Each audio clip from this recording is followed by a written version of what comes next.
Axel la ñuy dalal ñu waxtaane itam la xew ca réewu Nigéria ak itam kañ fa fal mu nekk njiitu réew bu bees. mu nekk njiitu réew bu bees excusez-moi ca Nigéria kon ñu jàpp ne kon du am alternance véritablement ca réewu Nigéria ndaxte ki nga xamante ne mooy Bola Tinubu nekkoon candidat APC kon parti au pouvoir moom lañ daal di rek déclaré vainqueur présidentiel ku ko déclaré vainqueur di commission électorale nationale.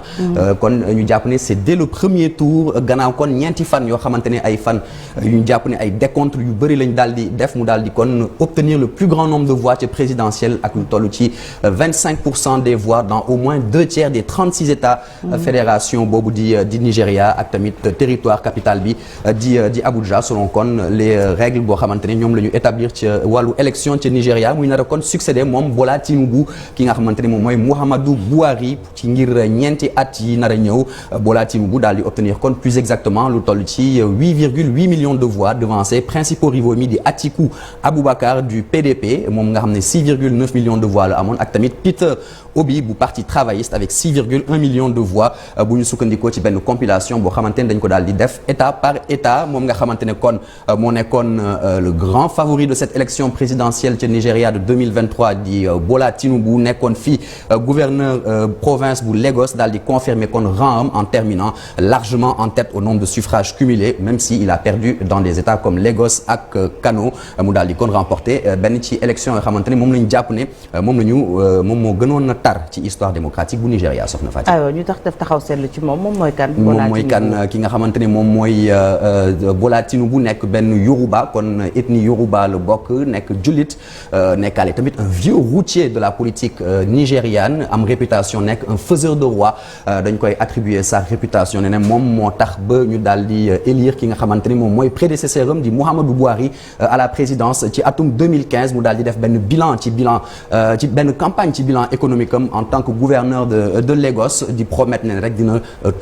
wuyu revendication sociale u nigérians yi considéré comme de véritables défis ndaxte défis yi ñu koy fàttali ca Nigéria bëri na trop crise sécuritaire crise monétaire moom ci wàllu boppam sax nee na amul woon li nga xamante ne moom mooy pénurie monétaire ci campagne électorale am waaye tamit crise énergétique inégalité sociale yu nganda mu daal di noonu nekkaale chef d'état benn réew boo xamante ne mooy 6e en termes de démographie ci àdduna avec 220 millions d'habitants avec une majorité également de moins de 40 ans ñu gis na nekk benn réew la boo xamante ne bëri na ay créateurs de talent ak tamit d'entrepreneurs donc au grand talent opposant mi di ko reprocher dafa rek daal di amee alal gannaaw ba mu capter ay finances publiques ba mu nekkee gouverneur moom nga xamante ne accusé nañ ko plusieurs fois de corruption et de blanchiment d'argent waaye ñu jàpp ne ci affaire yooyu yëpp dañ koy daal di innocenté à bientôt kon 71 ans le 29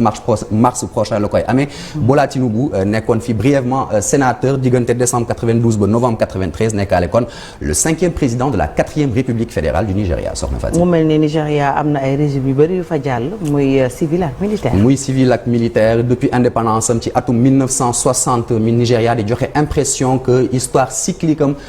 réduisant li nga xamante ne moom mooy alternance politique am à une simple succession de régimes civils ak militaires moom moo fa amee ñu jàpp ne expérience parlementaire première république dañ koy daal di brutalement interrompre benn coup d'état militaire bu amoon 1966 moom moo ko daal di interrompre et puis deuxième république daal di amee jamono 1979 ba 1983 eh bien li ko daal di avorté mooy la troisième république lorsque l'élection du milliardaire Yoruba Moshood Abiola dañ ko daal di annulé par la junte Babangida donc en juin 1993 gannaaw kon faatu dictateur bi di Sani Abacha en 1998 successeur bi di Abdoul Salami Aboubacar daal di adopté juróom fan ci weeru mai atum 1999 benn constitution boo xamante ne dañ ko daal di rédigé fukki at plus tôt muy prévoir ay élections libres avec plusieurs partis et donc c'est l'ère de la 4e république au Nigeria depuis ñu gis na ne les successions à la tête du pouvoir dañ koy daal di def de façon démocratique ki nga xamante ne moom mooy Olusegun Obasanjo moom moo nekkoon le premier président de cette 4e république de 99 à 2007 Umaru Yar'Adua nekkaale ko tamit de 2007 à 2010 Goodluck Jonathan de 2010 à 2015 et donc Muhammadu Buhari de 2015 à 2023 ñu gis na ne Obasanjo ak Buhari ñoom ñaar kese ñoom ñoo musa nekk président yoo xamante ne jot nañ def ñaari mandat sachant aussi que ces deux nekkoon nañ fi dirigeant boobu leen réew gannaaw ba ñu jëlee réew mi ci coup d'état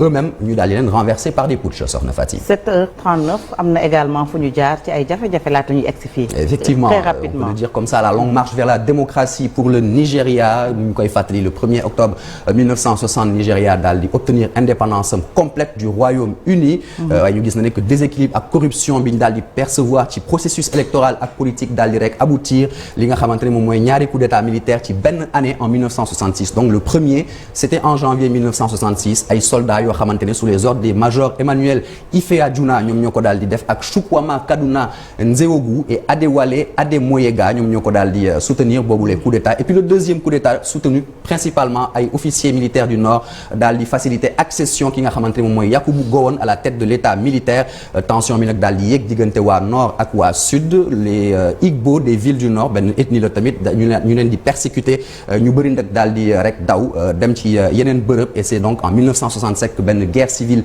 daal di éclater muy daal di durer lu toll ci fanweer ci ay weer ay estimation yoo xamante ne ci ay nit yu ci ñàkk seen bakken jëmale ci 1 ba ñett ci ay millions ci ay doomu aadama yoo xamante ne ñàkk nañ ci seen bakken ñu gis na ne am na ay yeneen putsch yu fa jot a am 1975 1983 1985 ak 1993 ce qui fait kon du Nigeria l'un des pays africains yoo xamante ne ñoom ñoo gën a confronté ci li nga xamante ne moom mooy phénomène des coups d'état ñu gis na ne kon cette page elle semble définitivement tournée et la limitation des mandats désormais sax elle est constamment appliquée de quoi servir d'exemple peut-être à certains dirigeants africains Sokhna Fatick. Merci beaucoup Marcel Farba Maroon ci leeral yi 7 heures jot na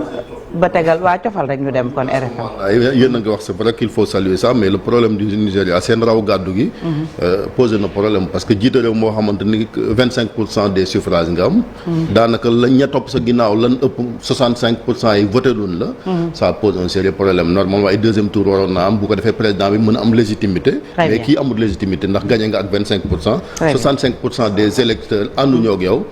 c'est problématique. très bien même si c'est la loi Chérif ñu jaajëfal ko bu baax a baax dem RFM la taalalu ma fàttali leen ne dinañ dalal Ibrahima Ndiaye mi jiite association des bailleurs fii ci réew mi et puis Charles dina ñëw ci jàngat bi Jéggi Diop la Babacar di dalal